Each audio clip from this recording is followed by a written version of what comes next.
pan o beba esta copa del Señor indignamente, será culpado del cuerpo y de la sangre del Señor. Por tanto, pruébese cada uno a sí mismo y coma así del pan y beba de la copa. Porque el que come y bebe indignamente, sin discernir el cuerpo del Señor, juicio come y bebe para sí. Bueno, vamos a hacer una pequeña pausa, una explicación. Está hablando de la cena del Señor, no de la Santa Cena como le llaman, es la cena del Señor, así quedó instituido. Y decía que no se debía de tomar a la ligera esa ceremonia, ese recuerdo del sacrificio de Cristo en la cruz del Calvario, porque eso es lo que nos recuerda. Ahí mismo lo dice el versículo 24, por ejemplo, dice el apóstol Pablo, y habiendo dado gracias lo partió y dijo, tomen, coman, esto es mi cuerpo que por ustedes es partido, hagan esto en memoria de mí. Y asimismo tomó también la copa después de haber cenado, diciendo, esta copa es el nuevo pacto en mi sangre, hagan esto todas las veces que la beban en memoria de mí. Así pues, todas las veces que coman este pan y beban esta copa, la muerte del Señor anuncias hasta que Él venga. Dicho para aquellos que todavía, aún oyendo la palabra de Dios, todavía tienen su inclinación hacia cosas y prácticas que no les han traído ningún beneficio. Y había un hermano que decía precisamente eso, que es que si yo me hago cristiano, ya no voy a poder participar en la comunión. ¿Cómo no? Y en la verdadera comunión. Y ahora sí vas a predicar la verdadera cena del Señor, cuando seas un hijo de Dios. Pero díganme, ¿qué cena del Señor es una galletita a las 8 de la mañana? ¿Eso es una cena? Eso no es nada. Una galletita ahí delgadita que se te pega el paladar. Digo, porque como a todos los niños nos obligaron a algo que ni sabíamos qué era. Cuando aquí claramente dice que debemos de discernir. Es algo que es consciente. ¿Y por qué lo vas a hacer? Porque tienes que hacerlo. Y ahí va, a formarse. Y no sé qué edad tendría, pero recuerdo que casi me decían, pues invéntale algo ahí. Te va a preguntar tus pecados a los 8 o 9 años. ¿Y qué le voy a decir a este señor? No, te va a preguntar por tus pecados. Y ya a veces está inventado uno, porque ¿qué le voy a decir? Todavía no hay ni conciencia y te dicen muchas cosas. Entonces, muchos no quieren venir al Señor porque dicen, no, si aquí no hay comunión. Esta es la verdadera comunión, hermano. El cuerpo de Cristo, somos la iglesia. Esta es la comunión. Y esto es la cena del Señor. Y la cena del Señor se celebra con pan, no con un pedazo ahí de oblea. No, es con un pan. Y es con un jugo natural de uva. Y en ningún momento dice ahí que se convierte en la sangre y el cuerpo. Ahí dice, cada vez que comas este pan, no esta carne, y bebas esta copa, la muerte del Señor anuncias. Solamente recordamos lo que Él hizo por nosotros, no como el catolicismo que dice que lo sacrifica cada vez que hace esa misa. Y cada vez que usted practica todavía esas cosas, usted está participando en un sacrificio. Y un sacrificio que dice la Escritura que no quita los pecados. Porque el sacrificio que quita los pecados ya se hizo una sola vez y lo hizo Cristo. Cualquier otro que diga que va a ser un sacrificio ahí, porque eso significa misa, sacrificio. Y si tú sigues participando de esos sacrificios, tú estás siendo partícipe de lo que ellos dicen que sacrifican a Cristo todos los días. Y eso no es lo que dice la palabra de Dios. Entonces estábamos dando una explicación de qué es realmente la cena del Señor. La cena del Señor, sí, se come pan, se toma vino natural, 100% de jugo de uva, pero decía ahí que algunos no discernían, no lo hacían correctamente. ¿Y cuál es la consecuencia? Verso 30 dice, por lo cual hay muchos enfermos y debilitados entre ustedes y muchos duermen. Como lo hemos dicho, a veces la palabra de Dios usa términos para que no te espantes, pero uno que es más malo que dice, ya están muertos. Ya hay muchos que están muertos. Es lo que significa, muchos ya duermen. Ay, es que me duerma, yo de por sí me la paso durmiendo. No, mano, muchos están muertos por tomar, dice, indignamente esta cena, esta ceremonia. Y sabemos que es literal lo que hacemos, pan, vino, pero también sabemos, hermanos, que la palabra de Dios es pan. También sabemos, mi hermano, que Él nos invita a ser llenos del Espíritu Santo, incluso hace el comparativo y dice, ya no te embriagues con vino, sino sé lleno del Espíritu Santo. Entonces sabemos, mi hermano, que aunque lo practicamos literal, también puede tener un sentido espiritual. Cuando yo recibo la palabra, pero no la pongo por obra, yo estoy comiendo sin discernir lo que estoy comiendo. ¿Y qué estoy comiendo? Dice ahí, juicio. Porque aún sabiendo lo que es correcto, no lo quiero hacer. Dice la Escritura allá en el libro de Hechos que Dios pasa por alto los tiempos de la ignorancia. Pero cuando ya no ignoramos, entonces ya estamos comiendo un juicio para nosotros. Por eso dice claramente que cuando ya conocemos, estamos recibiendo, comiendo la palabra de Dios, recibiendo de su presencia, recibiendo de su Espíritu Santo, porque Él viene y se manifiesta. Y podemos sentir ese calorcito y esa emoción y ese sentimiento que Dios empieza a tocar tus sentidos, empieza a tocar aún tu cuerpo. Todo eso que hemos sentido, mi hermano, es parte del Espíritu Santo que quiere manifestarse en tu vida. Y tú vienes, comes la palabra y no la pones por obra. Tú vienes y recibes el Espíritu Santo, recibes una manifestación del Espíritu Santo y vuelves a vivir otra vez lo mismo. Y yo aplico que estamos comiendo y bebiendo indignamente. En la parte espiritual, y esto dice que trae consecuencias, hay muchos enfermos, hay muchos debilitados y muchos ya están muertos porque no quisieron discernir bien lo que estaban comiendo. No estamos valorando lo que estamos comiendo.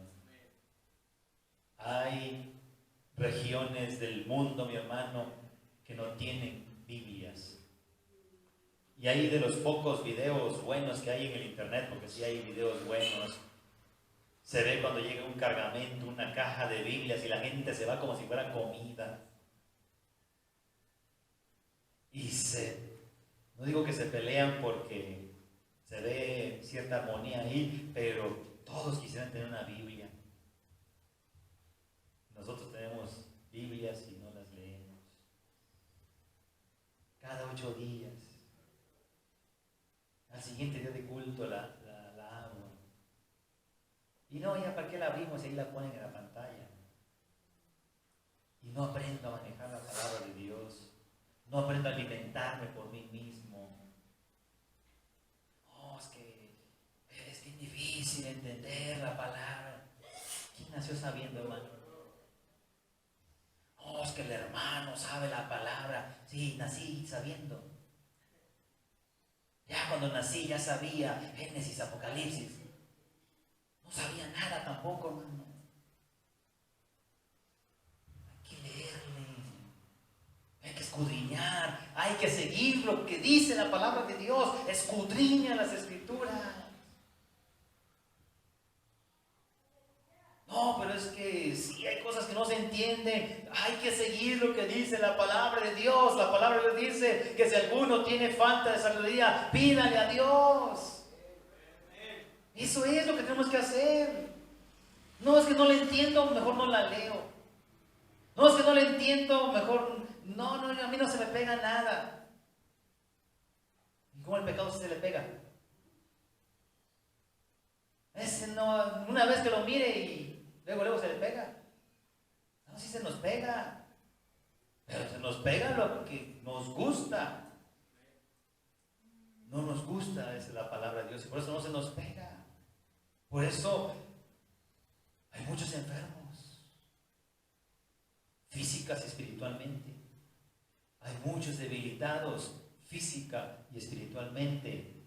Y hay muchos muertos, físicos y espirituales. Porque tenemos a nuestro alcance el pan y no lo estamos comiendo como deberíamos. Tenemos a nuestro alcance el vino celestial y no lo estamos haciendo correctamente. No lo estamos aprovechando. Verso 31. Si pues nos examinásemos a nosotros mismos, no seríamos juzgados.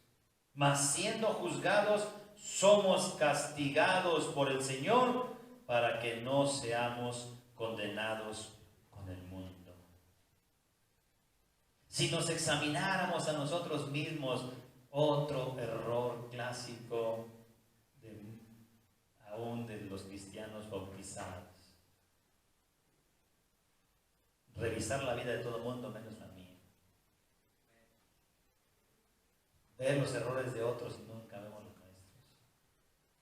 Tenemos suficiente a quien examinar. No, sí, el hermano. No, hermano. Cada vez que te levantes, después de que des gracias a Dios y vayas a arreglarte ahí en el espejo, ahí hay uno para examinar. Ahí hay uno que tiene muchos errores. Ahí es donde tenemos que examinar. Examínate a ti mismo. Y si nos examináramos a nosotros mismos, no seríamos juzgados. Porque nosotros mismos tendríamos que empezar a corregir nuestros errores. Esto no está bien, esto no es correcto, debo dejar de hacer esto, debo dejar de hacer aquello. Examínate a ti mismo. Y Dios no tendría por qué juzgarnos, mucho menos la gente. No hay de qué juzgarnos, pero si somos juzgados, somos castigados por el Señor. Ciertamente, tanto en Proverbios como en Corintios estamos viendo que somos castigados por el Señor. Pero sí hay momentos, en la Biblia tenemos varios casos, donde vemos un castigo de parte de Dios que es evidente. Pero insisto, la mayoría de las veces ni siquiera hace falta que nos castigue. Simplemente sufrimos las consecuencias de nuestra vida, las consecuencias de nuestras decisiones. Pero sí, en algún momento de nuestra vida podemos llegar a ser aún castigados por Dios. Cosas extraordinarias, cosas que Dios permite, cosas que, como ya hemos comentado en ocasiones, que hay un mundo espiritual y Dios a veces permite que nos pasen cosas espirituales también, porque nosotros abrimos puertas, porque vivimos de una forma desordenada, y Dios puede permitir todo este tipo de circunstancias, hermanos. Pero aún así dice que somos castigados para que no seamos condenados. Y ahí está, hay una diferencia, castigo y condenación. El castigo es para evitar la condenación. Y la condenación pues es pasar la eternidad sin Dios. Entonces, aún eso, mi hermano, es Dios en su misericordia. Es Dios en su misericordia que nos quiere evitar la condenación. Y si es necesario castigarnos, lo va a hacer. Dice también en Hebreos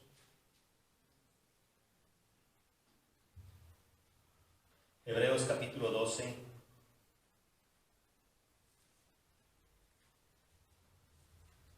Versículo 1 en adelante dice: por tanto, nosotros también, teniendo en derredor nuestro tan grande nube de testigos, despojémonos de todo peso y del pecado que nos asedia, y corramos con paciencia la carrera que tenemos por delante.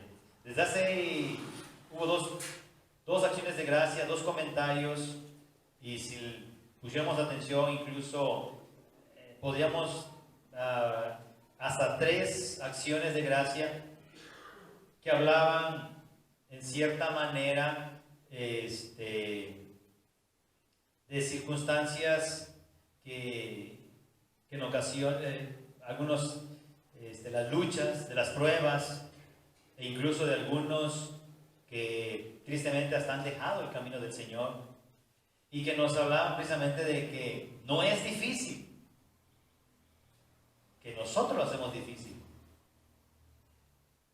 porque no queremos someter nuestra carne, porque queremos seguir otra vez nuestra propia opinión, no lo que dice Dios, lo que dice yo, mi carne, mis decisiones las sigo tomando yo.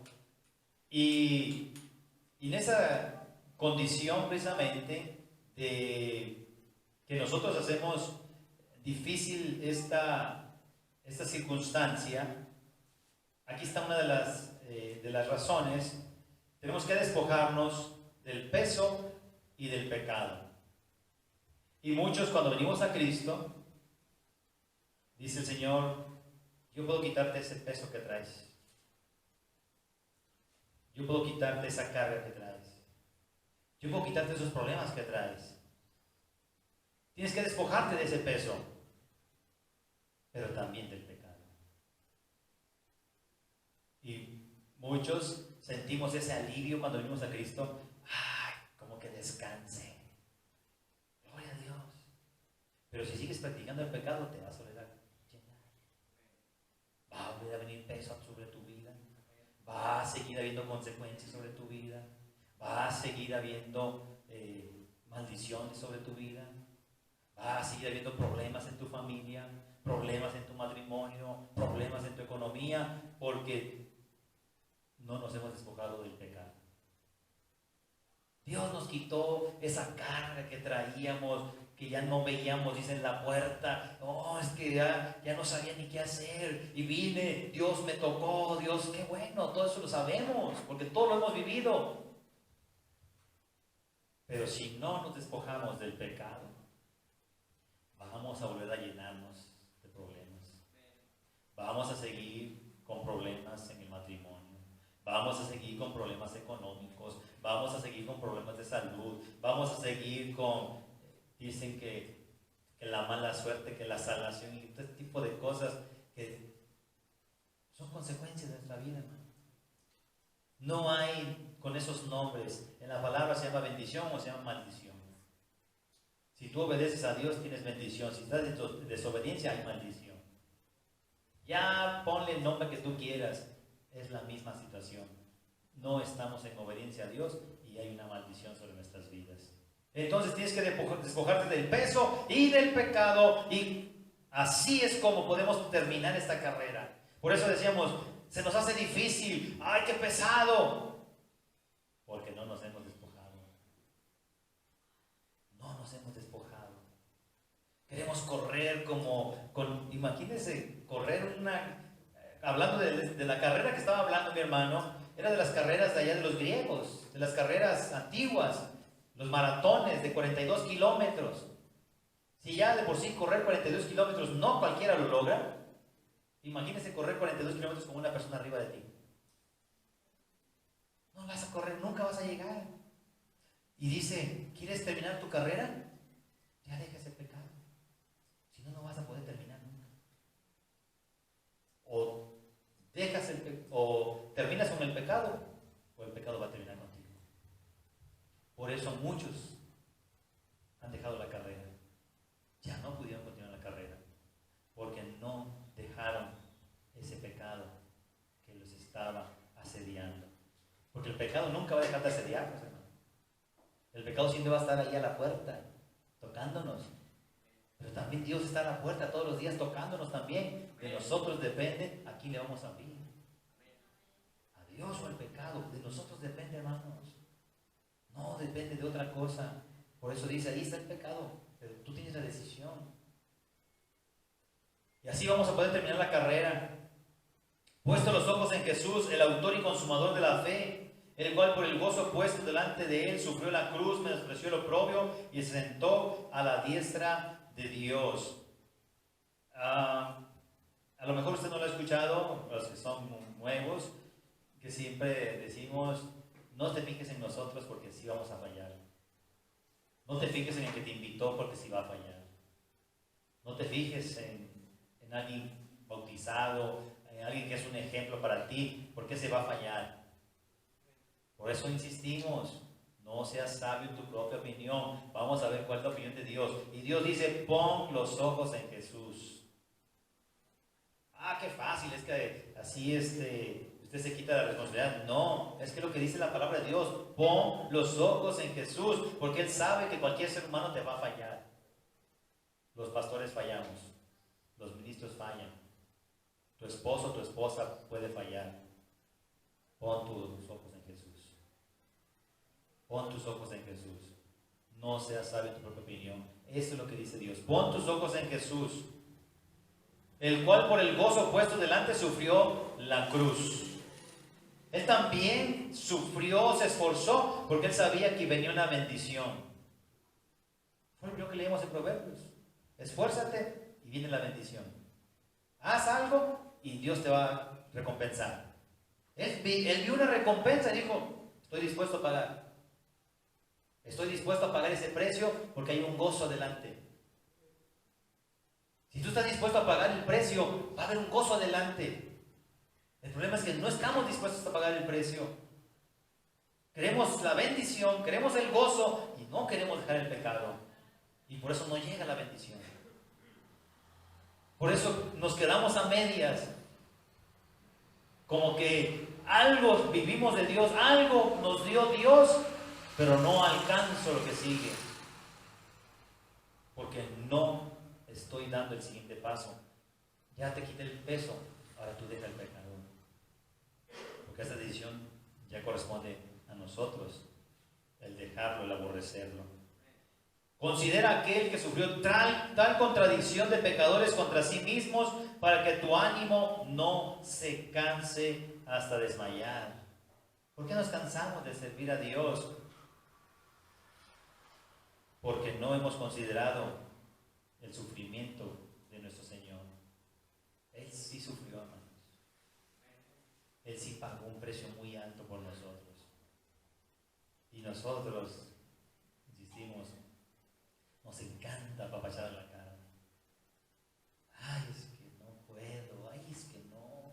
Ay, es... Imagínense al Señor. Ay, no, una cruz. No, una cruz no. Una corona. Pero que sea ahí una suavecita. No. Él sufrió bastante por nosotros, como para que nosotros no queramos sufrir nada por Él. Por eso dice, considera aquel que sufrió esa contradicción de pecadores contra sí mismo, para que tu ánimo no se canse, para que no digas, oh, es que a mí me tocó más feo que a todos. Al que le tocó más feo es a Jesús, y Él lo pagó, hermano. A Él sí le tocó pagar el precio más alto. A ti y a mí nos toca simplemente decirle a esta carne, yo sé que te gusta eso, pero no lo voy a hacer. Y cuando fallamos, hay dos: aceptamos la consecuencia o le clamamos al Señor misericordia, reconocemos nuestro pecado y el Señor en su misericordia nos puede perdonar y a veces nos libra hasta de la consecuencia. Pero hay un despertar espiritual y decimos, no, voy a luchar y voy a esforzarme y sé que voy a fallar, pero me voy a levantar otra vez y voy a seguirlo intentando. Eso no va a ser fácil para nuestra carne, pero tenemos que recordar que Él pagó más. Verso 4, porque no habéis recibido hasta la sangre combatiendo contra el pecado. Nadie te puso una pistola para pecar, no te pone un cuchillo para que peques. Hay gente, como lo estaba diciendo ahí, que sí resistió hasta la sangre, blasfema contra Dios, maldice a tu Dios y lo estaban amenazando de muerte. Y hay gente que no solamente dio hasta su sangre, dio su vida también por el Señor. Hay gente que pagó con su vida por el Señor. Hay gente que hoy está pagando por su vida por el Señor. ¿Qué es lo que los motiva? Que ellos se han puesto ese precio que pagó Cristo. Ellos sí lo han visto. Por eso han estado dispuestos a pagar hasta la sangre. Y una vez más sigue diciendo, y ya habéis olvidado la exhortación que como hijos se os dirige, diciendo, hijo mío, no menosprecies la disciplina del Señor, ni desmayes cuando eres reprendido por Él, porque el Señor al que ama disciplina y azota a todo el que recibe por hijo. Recordando esta cosecha, recordando estas familias que nos están acompañando, que muchos de ellos vinieron precisamente y lo primero que se nos enseñó es darle nuestro corazón al Señor, abrirle nuestro corazón al Señor, a pedirle que entre a nuestro corazón, a recibirlo en nuestro corazón, y que dice la Escritura, y a todos los que le reciben les dio la potestad de ser hechos hijos de Dios. Entonces Dios en su misericordia, como ya nos ha recibido, dice, o cambias o te cambio. Como tú no quieres cambiar, entonces yo voy a tener que cambiarte. ¿Por qué? Porque eres mi hijo. Regresamos a Mateo.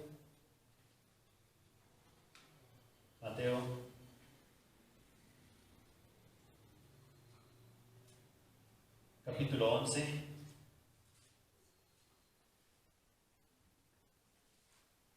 Versículo número 28. Venid a mí, los que están trabajados y cargados, y yo los haré descansar. Promesa que muchos aceptamos. Me siento cansado, me siento desesperado, las cosas no han cambiado. ¿Ok? El Señor, si el Señor está hablando esta palabra, el Señor está diciendo otra vez, yo voy a quitarte esa carga, yo puedo ayudarte en esta tarde. Pero recuerda, tienes que cambiar tu yugo. Lleva mi yugo sobre ti. No se puede uno quedar sin yugo, ¿no? O llevo el yugo del pecado, o llevo el yugo de Cristo. No se puede uno quedar sin yugo. Muchos de nosotros queremos quitarnos ese yugo, pero no queremos llevar el yugo de Cristo. Y no lo queremos llevar porque no sabemos en qué consiste. ¿En qué consiste el yugo? Aprende de mí. Otra vez. No te fijes en la gente porque la gente va a fallar. Aprende de mí, dice Jesús. Que soy manso y humilde de corazón y hallarás descanso para tu alma. Aprende de mí a ser manso y humilde de corazón. No es lo mismo ser manso y humilde nada más por obediencia a ser manso y humilde de corazón. Porque el que lo hace por obediencia a veces se esfuerza, se sacrifica y sufre. Pero el que lo hace de corazón ya está en otro nivel. Que, como dicen por ahí, ya se le resbala.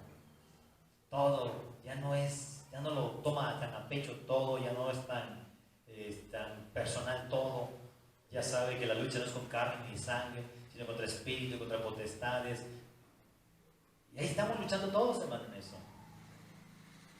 No crea que ya pasamos todos a ser mansos y humildes de corazón. Hay muchos que seguimos luchando todavía y lo hacemos por obediencia. Pero tenemos que llegar al nivel que Él nos está demandando, que es de corazón, y ahí es cuando hallamos descanso para el alma. Y ese es el punto, que todos quieren el descanso para el alma, pero no queremos ser mansos y humildes de corazón. Cuando ese es el descanso para el alma. Y ahí es donde dice la escritura que mencionábamos, porque mi yugo es fácil y ligera mi carga. Mi yugo es fácil y ligera mi carga. ¿Por qué se nos hace difícil a nosotros? Nosotros lo estamos haciendo difícil. Porque no queremos sacrificar nuestra carne, no queremos sacrificar nuestros gustos, no queremos sacrificar nuestros deseos, nuestros anhelos, nuestros sueños, todo lo que queremos, hermano. Puede ser algo bueno, pero si no es conforme a la voluntad de Dios, allí es donde vamos a estar batallando y vamos a estar sufriendo. Mi yugo es fácil y ligera mi carga. Dice, con esta carga vas a poder llegar hasta la eternidad. Pero si yo le sigo poniendo más carga a la carga de Él, si yo le sigo poniendo más de mí, más pecado, más desorden en nuestras vidas, todo eso, mi hermano. Por eso estamos batallando y sentimos que esta carrera está muy pesada y que no la estamos haciendo. Pero el Señor es bueno en su misericordia. Si te está recordando esta palabra, Él puede volver a quitarte esos yugos en los cuales a veces nos hemos vuelto a meter nosotros. Él nos puede quitar esas cargas en las cuales nos hemos vuelto a meter nosotros. Él puede ayudarnos con el pecado. Dijo el apóstol Pablo dijo, miserable hombre de mí, ¿quién me va a librar de este cuerpo de pecado? ¿Quién me va a librar de este cuerpo de pecado? El apóstol Pablo luchaba con el pecado. No es para que digas, ¿sabes qué? Ya me cansé porque siempre estoy luchando, hermano, también yo estoy luchando. No eres tú nada más. El apóstol Pablo estaba luchando contra el pecado. Y decía, ¿quién me va a librar?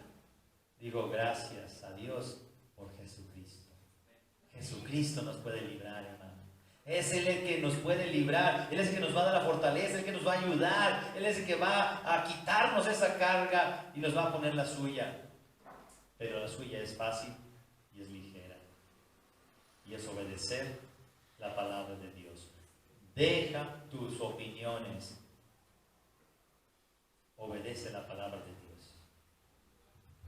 Decía una frase, sencillo, sí, fácil no.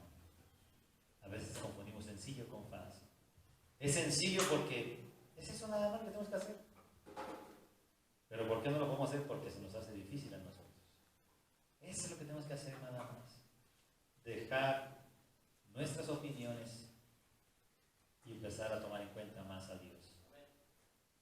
Y cuando tú tomes en cuenta a Dios, cuando tú endereces, cuando tú lo pongas en todos tus caminos, cuando tú lo honres, cuando tú hagas todo lo que decía la primera cita que leíamos de Proverbios, todo lo demás será bendición.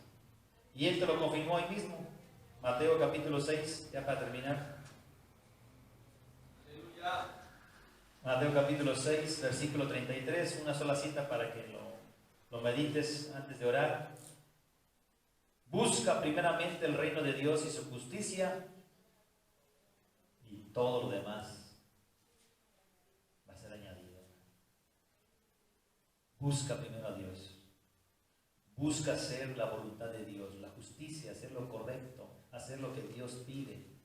Busca el reino de Dios y su justicia, y todo lo demás vendrá por añadidura. Así que mi hermano, mi hermana, si usted es de los que está viniendo y Dios no ha cumplido alguna de sus promesas, el problema no está en Dios. El problema está en nosotros, que no estamos cumpliendo con las condiciones que nos puso para algunas bendiciones. Para la vida eterna, para la salvación, la fe, la obediencia que Él nos demanda a través de su palabra. Pero para las bendiciones, hermano, para las bendiciones hay condiciones. Y no las estamos cumpliendo a veces. Pero aquí estamos todavía. Dios nos está hablando para que digamos, quiero esa bendición y estoy dispuesto a pagar el precio. Porque estén dispuestos a pagar el precio, vamos a darnos las rodillas, vamos a reconocer que hemos fallado también. Vamos a pedirle al Señor que nos ayude y Él nos va a fortalecer y nos va a bendecir